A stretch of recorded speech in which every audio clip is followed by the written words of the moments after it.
nom du Père et du Fils et du Saint-Esprit. Amen. Viens, Esprit du Seigneur, viens, nous t'attendons. Alléluia, mets la joie dans nos cœurs. Par le Christ, alléluia. Évangile de Jésus-Christ selon saint Jean. Voici le témoignage de Jean le Baptiste. Quand les Juifs lui envoyèrent de Jérusalem des prêtres et des Lévites pour lui demander « Qui es-tu » il ne refusa pas de répondre. Il déclara ouvertement « Je ne suis pas le Christ ». Ils lui demandèrent alors « Qu'en est-il ? Es-tu le prophète Élie ?» Il répondit « Je ne le suis pas. » « Es-tu le prophète annoncé ?» Il répondit « Non. » Alors ils lui dirent « Qui es-tu » Il faut que nous donnions une réponse à ceux qui nous ont envoyés. « Que dis-tu sur toi-même » Il leur répondit « Je suis la voix de celui qui crie dans le désert, redressez le chemin du Seigneur, comme a dit le prophète Isaïe. » Or, ils avaient été envoyés de la part des pharisiens. Ils lui posèrent encore cette question. « Pourquoi donc baptises-tu si tu n'es ni le Christ, ni Élie, ni le prophète ?» Jean leur répondit, « Moi je baptise dans l'eau. Mais au milieu de vous se tient celui que vous ne connaissez pas, c'est lui qui vient derrière moi, et je ne suis pas digne de délier la courroie de sa sandale. » Cela s'est passé à Béthanie, de l'autre côté du Jourdain, à l'endroit où Jean baptisait. Acclamons la parole de Dieu. Louange à toi, Seigneur Jésus. Bien, chers frères et sœurs en Christ, aujourd'hui, mardi 2 janvier, nous faisons mémoire des saints Basile le Grand et Grégoire de Nazianze, tous évêques et docteurs de l'Église.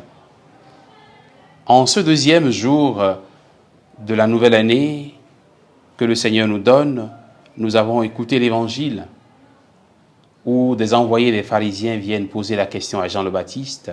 « Qui es-tu donc? Dis-nous exactement. Es-tu le Christ? Es-tu le prophète? Es-tu le prophète Élie ?» « Je ne suis pas le Christ, leur a-t-il répondu. Je suis la voix de celui qui crie dans le désert. » Frères et sœurs en Christ, aujourd'hui, l'humilité et l'honnêteté de Jean-Baptiste nous parlent. Il reconnaît qui il est et la mission qu'il est venu accomplir. Bien que Jésus le considère comme grand, Jésus va le considérer comme grand. Jésus va le considérer en disant, parmi les fils nés d'une femme, Jean-Baptiste est le plus grand. Mais lui-même ne prétend pas être plus grand. Il ne prétend pas être le plus grand prophète avec ce titre particulier. Parce que de tous les prophètes, il est celui qui a vu de ses propres yeux celui qu'il annonçait. Mais Jean-Baptiste s'efface, mettant plus en valeur le Christ. Parmi ceux qui sont nés d'une femme, personne n'est plus grand que Jean, nous dit Jésus. Luc chapitre 7, verset 28. Il dit même du Christ qui n'est pas digne de délier la courroie de sa sandale. C'est la leçon d'humilité et de la reconnaissance de sa place réelle.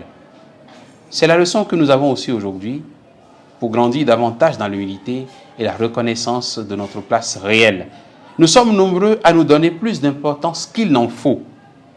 Nous sommes nombreux à nous gonfler d'orgueil pendant que nous ne sommes que des instruments dans les mains de Dieu. Les fidèles chrétiens, parfois, avoir certaines attitudes, certains propos, etc., on a l'impression qu'ils veulent conduire leur communauté chrétienne, qu'ils veulent prendre la place de leur responsable de communauté, de leur pasteur. Ils veulent prendre la place du prêtre. Pour ne donner que ces exemples-là, parfois on peut trouver des enfants qui se croient plus forts, plus intelligents que leurs aînés, que leurs parents. Nous ne sommes que des instruments dans les mains de Dieu. Et chacun à sa place, chacun doit reconnaître qui il est en réalité sans se gonfler. Parce que l'orgueil est un péché grave aux yeux de Dieu. Demandons au Seigneur la grâce de l'humilité et de l'honnêteté. Et que l'intercession de Saint Jean-Baptiste nous y aide en ce deuxième jour de la nouvelle année que le Seigneur nous donne. Au nom du Père et du Fils et du Saint-Esprit. Amen.